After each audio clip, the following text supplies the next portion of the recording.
드디어 우리를 웃고 울게 했던 드라마 화려한 날들이 50회라는 대장정의 마침표를 찍었네요. 마지막 회를 지켜보며 가슴이 먹먹해져 한참을 멍하니 있었을 만큼 이번 최종에는 희생과 용서, 그리고 새로운 생명이라는 주제를 완벽하게 갈무리한 역대급 결말이었다고 생각됩니다. 49회 엔딩에서 우리를 절망케 했던 그 사고가 결국 어떤 기적을 만들어냈는지 지금부터 최종의 이야기를 아주 깊이 있고 디테일하게 복기하며 이 가슴 시린 서사를 정리해보도록 하죠.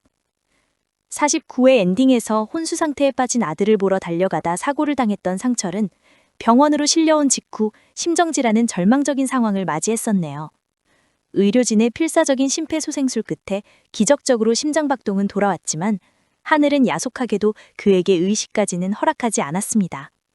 사고 당시 뇌의 산소 공급이 중단되면서 상철은 결국 뇌사 상태에 빠지고 말았는데 이는 지역을 살리기 위한 아버지의 마지막 처절한 선택처럼 느껴져 시청자들의 눈시울을 붉히게 했네요.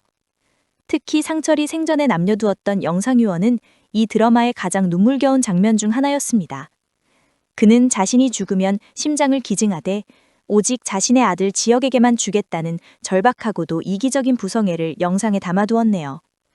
알고 보니 상철은 이미 얼마 전 심장 검사까지 마친 상태였고 적합성 검사 결과 지역에게 이식이 가능하다는 기적같은 판정이 내려졌습니다. 그렇게 상철의 심장은 아들 지역의 가슴속으로 옮겨졌고 아버지는 자신의 목숨을 바쳐 아들에게 두 번째 생명을 선물하며 영원히 잠들었네요.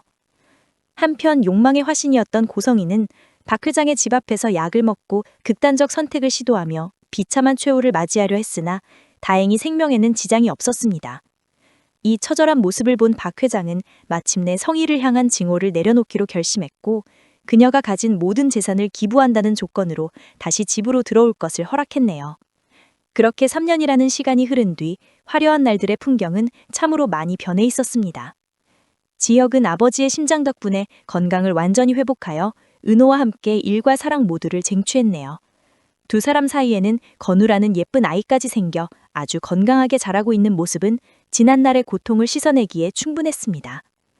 박 회장의 집 역시 새로운 질서가 잡혀 있었네요. 성재와 수빈은 결혼하여 박 회장과 함께 살고 있는데 한때 집안의 여왕이었던 성희는 이제 그곳에서 고여사라고 불리며 식구들의 수발을 뜨는 도우미로 살아가고 있었습니다. 수빈이 성희를 시어머니가 아닌 고여사라고 불러도 성희는 아무런 불평 없이 순응하며 말 한마디에도 조심하는 모습을 보였는데 이는 그녀가 비로소 욕심을 내려놓고 자신만의 방식으로 죄를 씻고 있음을 보여주는 듯 했네요. 하지만 영라와 지환의 사랑은 안타깝게도 결실을 보지 못했습니다. 서로의 마음은 확인했으나 지환이 선을 그으며 두 사람은 일에서도 결별하고 사돈으로만 지내게 되었네요. 그렇게 3년이 지난 지금 영라가 다시 지환을 불러 웹툰 협업을 제안하는 장면은 두 사람의 관계에 새로운 가능성을 열어두며 긴 여운을 남겼습니다. 온 가족이 모인 화기애애한 식사 자리에서 유일하게 보이지 않는 한 사람, 상철에 대한 그리움은 여전했네요.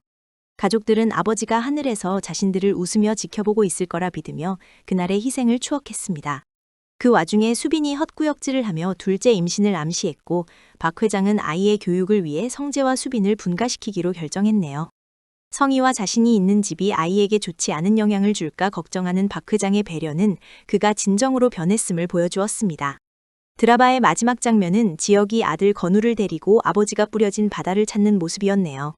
지역은 바다를 향해 자신을 낳아주고 살게 해줘서 고맙다는 눈물의 인사를 건넸습니다. 자신도 누군가의 아버지가 될 기회를 주어 감사하다며 아버지의 이름을 연거푸 부르는 지역의 뒷모습은 이 드라마가 말하고자 했던 진정한 가족의 의미를 완성하며 대단원의 막을 내렸네요. 제가 이번 최종회를 보며 느낀 점을 정리해보자면 첫째, 상철의 희생은 단순한 죽음이 아니라 생명의 대물림이라는 숭고한 낯을 실현했다는 점입니다. 아버지가 아들의 가슴속에서 뛴다는 설정은 그 어떤 복수보다 강렬한 사랑의 승리였네요. 둘째, 성희의 결말은 인과응보와 새로운 형태를 보여주었습니다. 죽음이 아닌 살아있는 채로 자신의 죄를 매일 곱씹으며 헌신하는 삶이야말로 가장 고통스러우면서도 확실한 참의의 기림을 보여주었네요. 셋째, 박 회장의 변화는 증오를 멈추는 용기가 한 가정을 어떻게 다시 세울 수 있는지를 증명했습니다. 결국 화려한 날들은 화려한 부와 명예가 아니라 내 곁에 있는 사람의 심장 소리를 들으며 함께 밥을 먹는 평범한 일상임을 깨닫게 해주었네요. 비극으로 시작해 위대한 사랑으로 끝난 이 드라마가 여러분의 가심 속에도 오랫동안 기억되길 바랍니다.